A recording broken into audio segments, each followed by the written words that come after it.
নমস্কার বন্ধুরা, আজ আমি চলে এসেছি আরেকটা রেসিপি নিয়ে। এটা একটা আপনার মানে ইভিনিং স্ন্যাক্স বলতে পারেন, চটপটা একটা খাবার। আমি একটা চাট বানাবো, সেজন্য আমি কিছু একটা মশলা তৈরি করে নেবো। সেজন্য নিয়ে নিয়েছি ধনে, মৌরি, জিরে, গোলমরিচ, একটা তেজপাতা। কারণ আমি শুকনো লঙ্কা ব্যবহার করবো না, এগুলো ড্রাই রোস্ট করে আমি গুঁড়ো করে নিচ্ছি। শুকনো মশলাগুলো শুকনো কড়াইয়ে ভেজে আমি গুঁড়িয়ে নিয়েছি। মশলা আমাদের রেডি চাটের জন্য। এবার আমি কটা জিনিস কেটে নেবো। আমি একটাই পেঁয়াজ দিচ্ছি, শশাটা দেবো। শশা যেহেতু গরমের দিনে খুব পেট ঠান্ডা, খাওয়াও ভালো। আর আমি যেহেতু গন্ধরাজ চাট বানাবো, তাই গন্ধরাজ সেগুলো মাস্ট। আর দেবো টমেটো দুটো, ছোটো সাইজের দুটো টমেটো, আর দুটো কাঁচা লঙ্কা। আমি এগুলোকে নিজের ইচ্ছে মতো কেটে নেবো। আমি এখানে ভেজানো ছোলা নিয়ে নিয়েছি এক বাটি। ছোলা তো খুবই হেলদি, আমরা সবাই জানি। আর এই গরমে যখন একদম মুখে অরুচি হয়ে যায়, কিছু খেতে ইচ্ছে করে না, তখন কিন্তু এই টাইপের খাবার খুবই ভালো লাগে। এখানে আমি কেটে নিয়েছি শসা, পেঁয়াজ, কাঁচা লঙ্কা, লঙ্কাটা যার যে যেমন ঝাল খাবে সেরকম, টমেটো আর গন্ধরাজ লেবু আমি ছোটো ছোটো পিস করে নিয়েছি। আর দুটো এইভাবে রস, এই দুটো রসটা আমি চিপে দেবো, তাই এইভাবে কেটেছি। যেহেতু গন্ধরাজ চাট এটা, আমি এর মধ্যে শসা, পেঁয়াজ, কাঁচা লঙ্কা এগুলো সব আমি দিয়ে দেবো।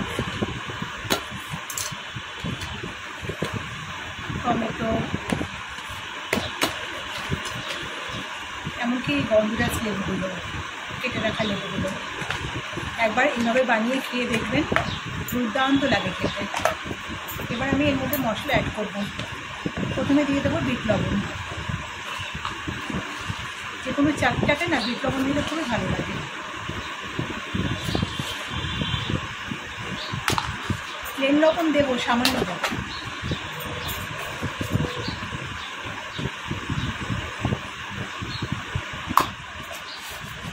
আপনারা যদি মনে করেন আমি একটু হেলদি বানাচ্ছি বলে আলু দিই, আপনারা যদি মনে করেন এর সাথে একটা আলু সেদ্ধ করে পিস করে দিয়ে দেবো, তাও দিতে পারেন, খেতে কিন্তু খুবই ভালো লাগবে।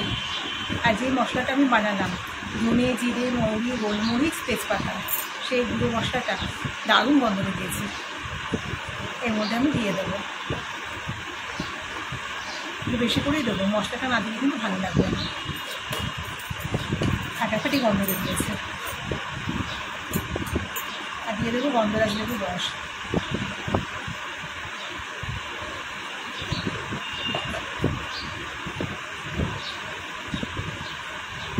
এটা তেঁতুল দিয়েও কিন্তু বানানো যেত, কিন্তু তেঁতুল দিয়ে বানালে হেলদি হতো না জিনিসটা। যেহেতু আমি এটা হেলদি বানাচ্ছি, তাই আমি একটা তেঁতুলের ব্যবহার করিনি। আর যেহেতু এটা গন্ধরাজ চাট, তাই আমি এটা গন্ধরাজ লেবু দিয়েই বানাবো। ভালো করে মেখে নেবো আমি।